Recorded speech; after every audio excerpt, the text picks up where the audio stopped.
story about two brothers. These two brothers, they live in Chicago. And alhamdulillah, I went over to Chicago a number of years ago, about 2 years ago now, 2 or 3 years ago in Ramadan. And I remember sitting in this room with these two brothers. And they would never make salam to each other.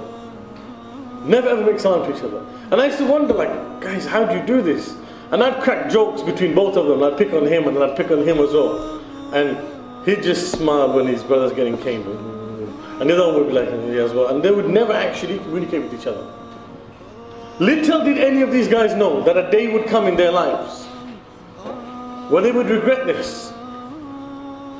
On one night, the older brother, he takes a motorbike, a moped, and he drives downtown Chicago to work. On his way home at night, he's driving up Lakeshore Drive, which is a very beautiful kind of a bridge road where you can see the whole of Chicago, all the skylines and everything. It's a very beautiful place. He's driving back to where he lives in Chicago and he's coming up Lakeshore Drive. And as he's driving, he hits a pothole. His bike loses control and he's flung 20 feet into the air. When he lands, Inna lillahi wa inna ilayhi raji'un. He dies from the impact. I pray to Allah subhanahu wa ta'ala that He give my brother Abdul Ahad a lofty place in Jannah, inshaAllah. Very beautiful brother, and wallah, every time I remember the story, it pains my heart. Because I remember the beautiful smile that Abdul Ahad used to have.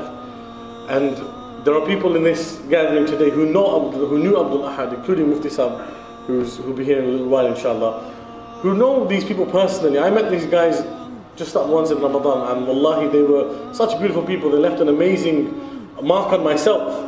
So I tell you this story and I narrate this story to you because I know these people and I can tell you and I can vouch. Abdul Ahad was a brother. He would come into the masjid with a box of miswak and he would give it to a little kid at the door and he would say to him, go around and give a miswak to everyone, don't tell them who it's from. Just go around and give everybody a miswak. So everybody would be acting upon a sunnah, and who would be getting the reward? Abdul Ahad. Beautiful brother. So what happens? Abdul Ahad passes away and his younger brother, remember, these guys have never spoken in their lives, right? They just didn't get on. The day of the janazah, Abdul Ahad is being buried. And his younger brother, Talha, he goes to the graveside of his brother, and after they've buried him and they put him down, he sits down on the floor. And he begins to cry.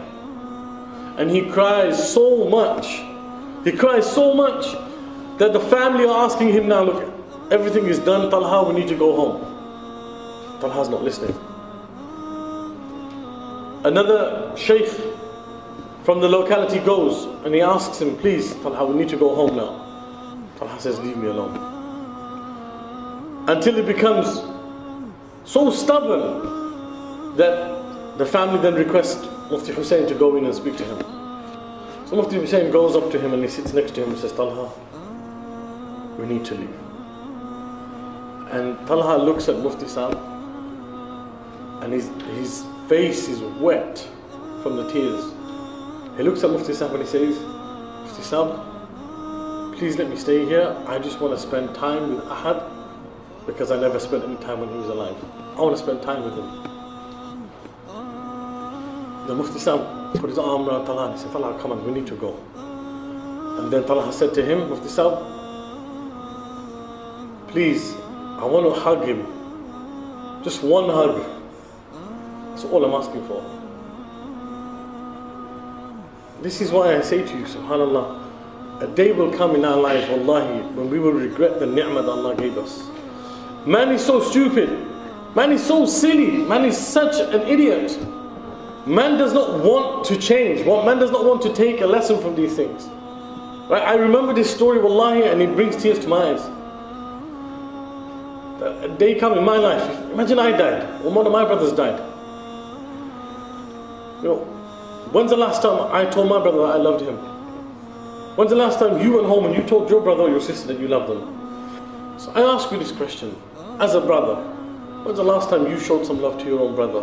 Wallahi, a day will come in your life where you will cry like the way Talha was crying for Ahad, but that chance will never come back again. So take this as an opportunity.